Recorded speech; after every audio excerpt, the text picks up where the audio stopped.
The reading of the Holy Scriptures is from 1 Corinthians chapter 13. If I could speak in any language in heaven or on earth and didn't love others, I'd only be making meaningless noise like a loud gong or a clanging cymbal.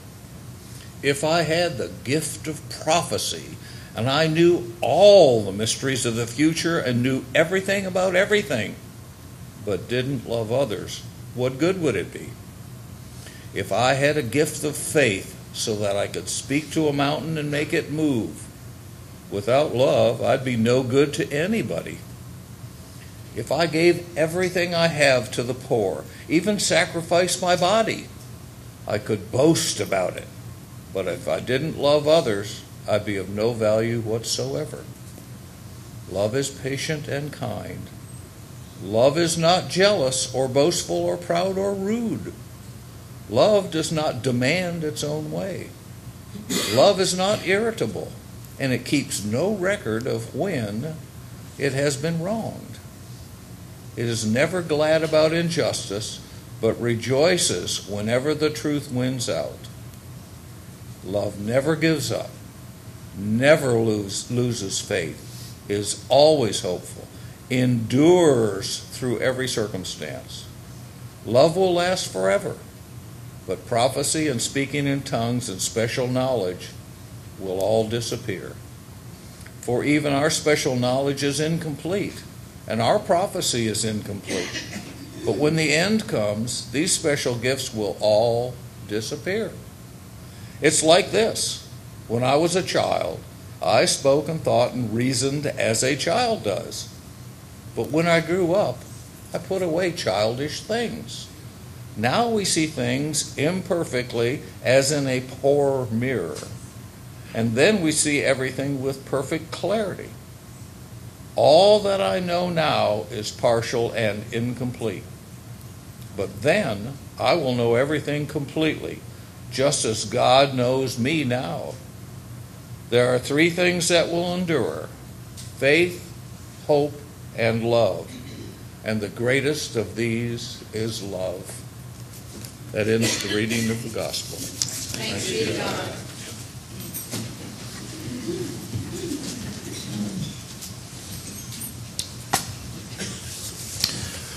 Well, this sermon today is one of those that was requested by a member of the congregation. You might remember a couple of months ago, for about 4 or 5 weeks, we had index cards in our little red packets and asked people who would like to request a sermon to do so. And this one comes from Mark Wiemers, and it is entitled "The Meaning of Love." The next time I'm here, after the annual conference, we're going to be talking about, can we actually live it out? So it's going to be a little two-parter, and that was requested by Annette Stiegler. Spoiler alert, Annette lives it out, so that might be a short sermon. Let's join in prayer. Holy God, may we come to you with humility. And I pray that the words of my mouth and the meditations of our hearts will be acceptable in your sight. For you, O Lord, are our rock and redeemer. Amen. Well, this is one of what I call a W.C. Fields sermon.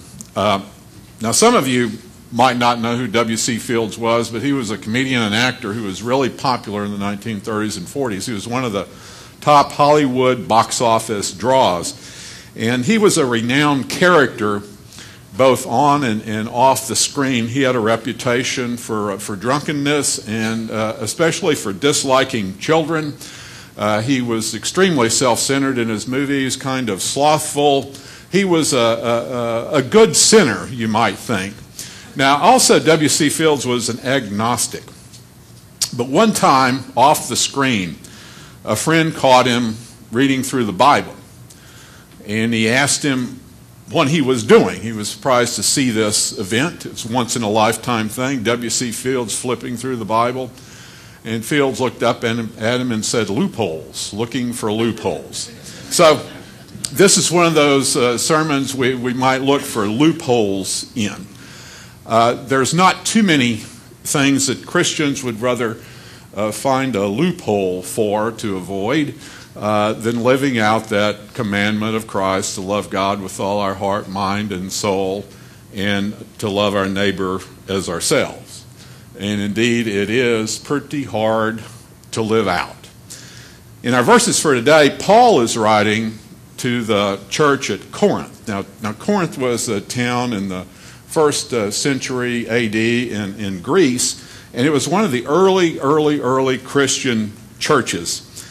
And he was writing to them about living together in love. And actually, I tend to think his goal was that they at least coexist peacefully. But he framed it together. You're called to live together in love. And he wrote that because too many people in that church were not living in love. And they needed to hear and apply God's word to their life and to their church. And that word, Paul felt, was love. And more especially, the church in Corinth, if you read the whole 1 Corinthians letter and 2 Corinthians 2, they kind of fought among themselves. It was kind of an early day rendition of the Hatfields and McCoys. It was a milder version. They weren't trying to kill each other, but they were fighting and feuding and fussing, very deeply divided. It was over things like theology, food, worship, resurrection, the Lord's Supper, and sex. It was kind of typical church stuff, right? So, and they were also suing each other, as a matter of fact. That's one of the sections in 1 Corinthians he's writing about them suing each other. So they were not loving each other, but were treating each other pretty poorly. So Paul heard about what was going on. He was out of town by now, although he had founded the church. And he wrote to them about all of these divisions and arguments and how they were to live together in spite of them. And as you heard John read the last verse, faith, hope, and love abide, but the greatest of these is love. Now, if you've been around churches for a while, we can probably generally agree that we have yet to master the advice. So just as it was hard for that early church to live together in love, so it has been hard for most, if not all, churches since then.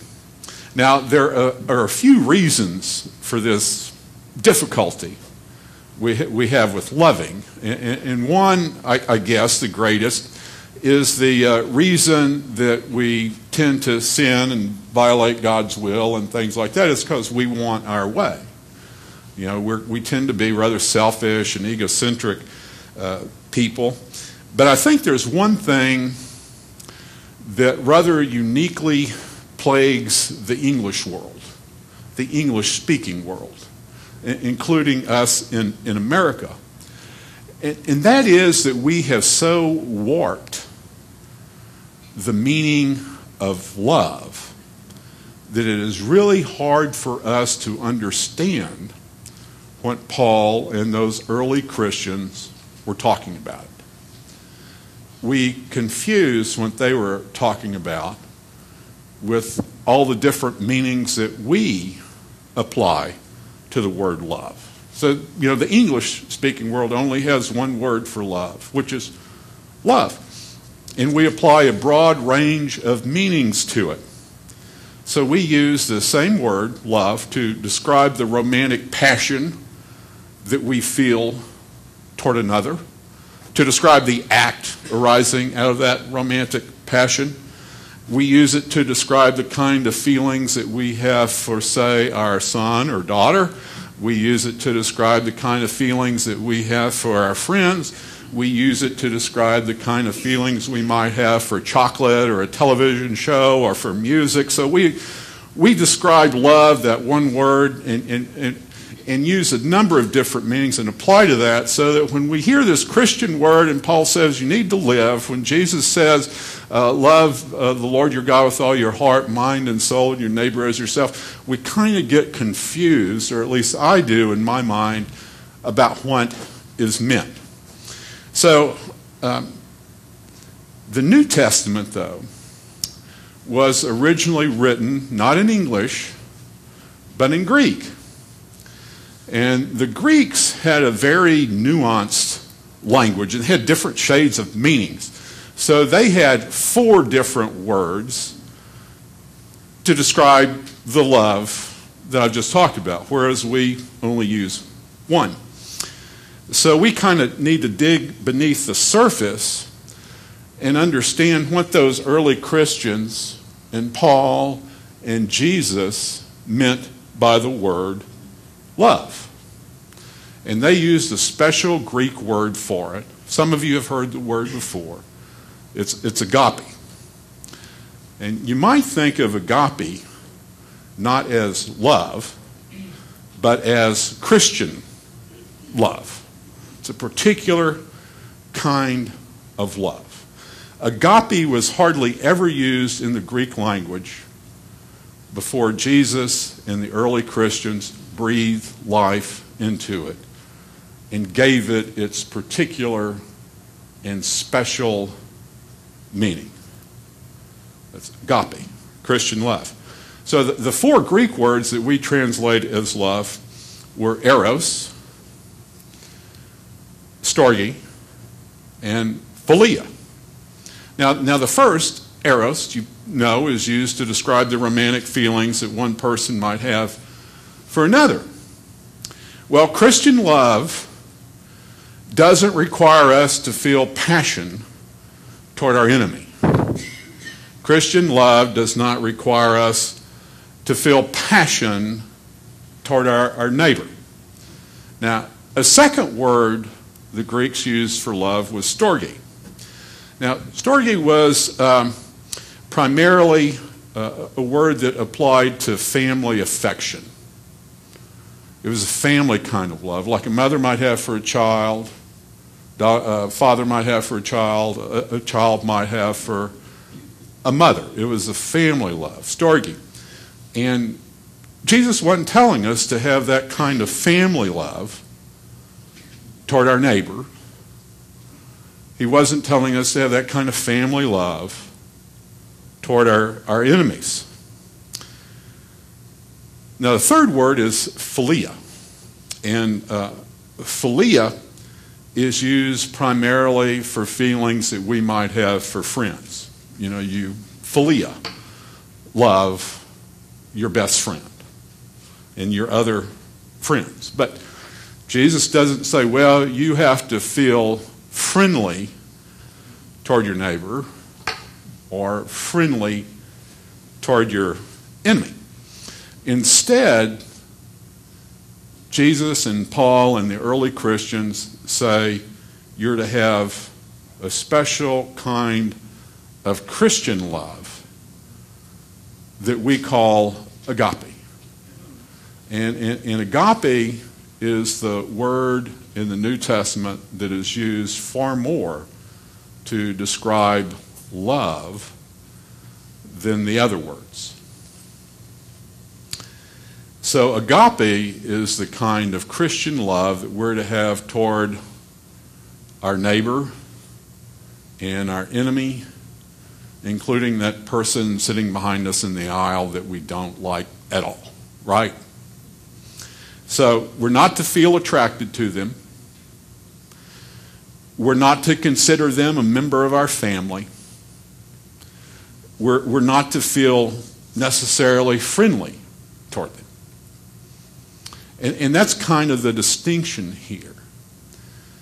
Eros and storge and philia, the love that we might have romantically, or the love for our child, or a child for the parent, or the love for a friend, are feelings.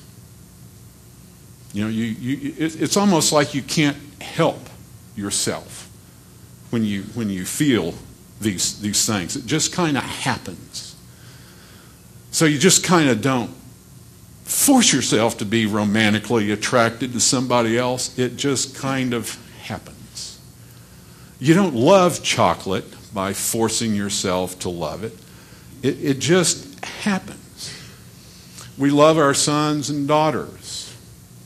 It just is. And we have a certain type of love toward our friends. And it just flows naturally. You know, you just make a connection. But agape love is not a feeling. Could include feelings. But to Jesus, it's not a feeling. It is an act of will. It is your determination to act in a certain way toward your neighbor and your enemy alike. Now, you might feel compassion for them. You know, they might be hungry. They might be emotionally crushed. They might be facing a terrible diagnosis of cancer. Their family might be crumbling. You might feel that compassion, so you can have those kind of feelings. But agape is how you treat somebody, primarily. It's how you treat somebody. So think of that person who drives you up a wall. You're not romantically attracted to him. You don't like him at all. You certainly don't like him as a neighbor. Just drive you up a wall. Well, you're still supposed to, according to Jesus, love them in that Christian way of agape love. Very few people, if any, naturally love their enemies. So Jesus is talking about agape. And that is the kind of gift that Paul says abides along with faith and hope and is the best of all. So let's read these verses over again. If I speak in the tongues of mortals and of angels, and that's speaking in tongues literally, glossolalia, but do not have agape, I am a noisy gong or clanging cymbals. And if I have prophetic powers, anybody want prophetic powers? That would be pretty cool. And if I understand all mysteries and all knowledge, now that would be really neat too.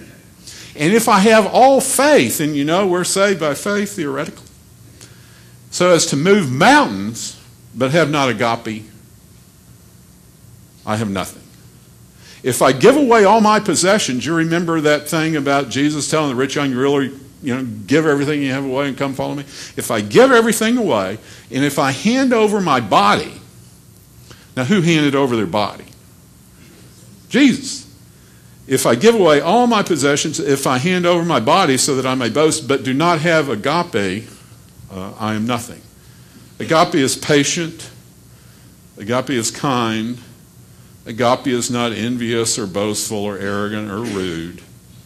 It does not insist on its own way.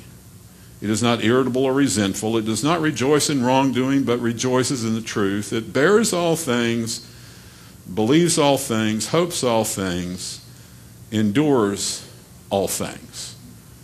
And Paul is writing to them and saying, instead of your fussing and feuding and fighting over just about everything that comes up and dividing the church, you're supposed to live in love despite your differences of opinion. And this is the way you do it. So now understand something.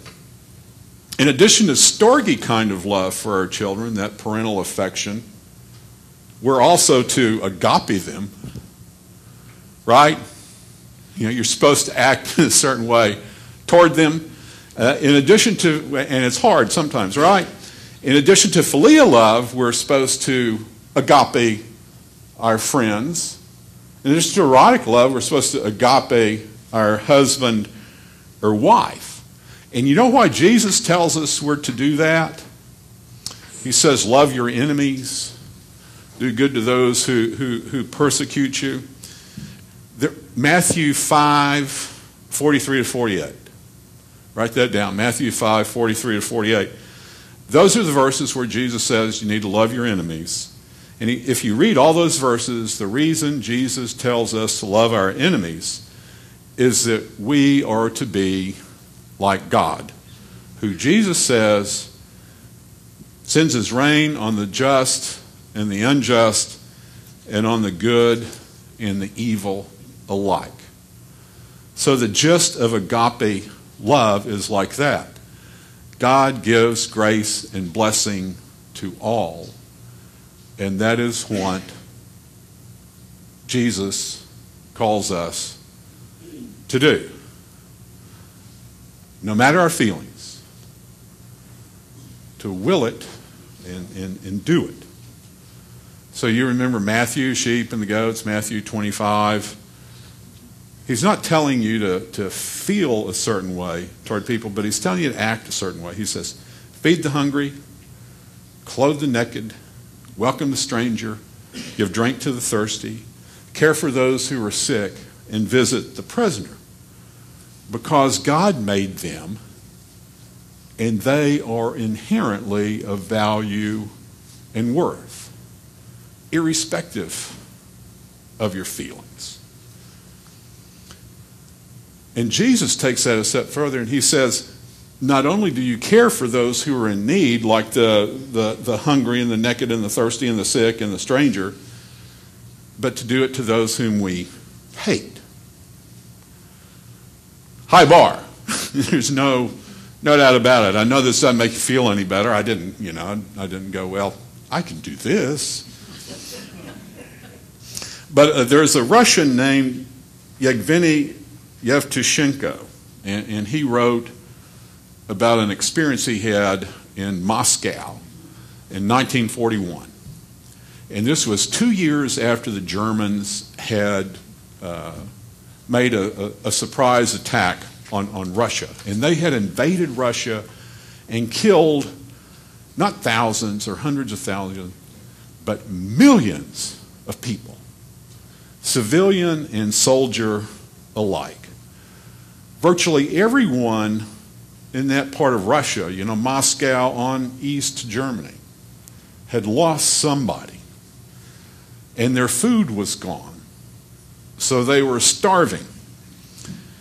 And what was happening that day were the streets, he wrote, were lining up with people, mostly women, because so many men had died. And they were waiting for a parade of German prisoners. Now, you know what happens in many countries when prisoners of war get paraded down the street.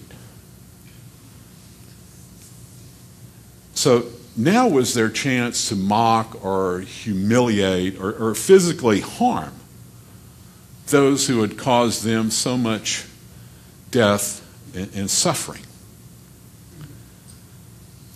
But he writes that when the Germans came into view, they were thin, unshaven, wearing dirty, blood-stained bandages, hobbling on crutches or leaning on the shoulders of their comrades. These hardly looked like the marauding Huns. And the streets, which were loud with mocks, became silent.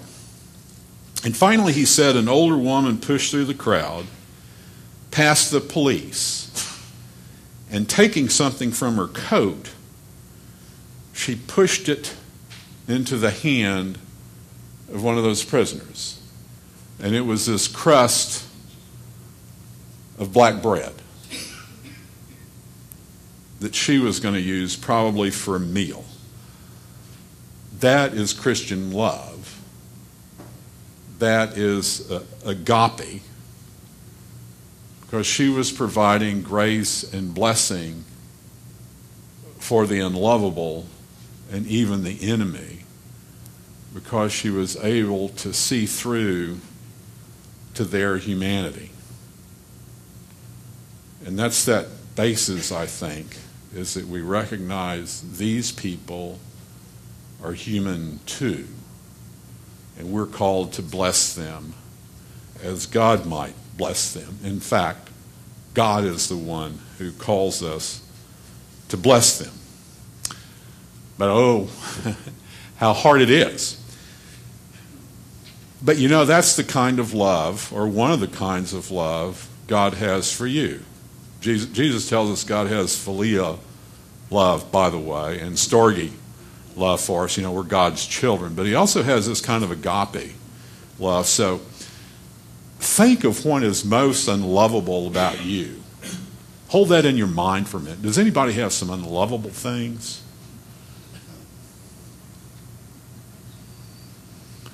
You know, every once in a while, I'm now 60, and I remember things that I did in high school or grammar school or in my 20s or 30s or 40s or 50s that absolutely shame me. God feels all those things for me and for you through all of that. God accepts the black and the dirty parts of each of us and gave his life for us. And reaches out, in a few minutes, going to reach out to you. Not so much in all your strengths, but despite all your weaknesses and all of your brokenness, to give you Christ. Just like that woman reached out to that prisoner with this crust of bread, despite whatever horrors he had committed, God reaches out to us. You know, you can just imagine her saying, "Here, take, eat." God does that too, offers us this grace and blessing, and we're called to do it to others. Amen.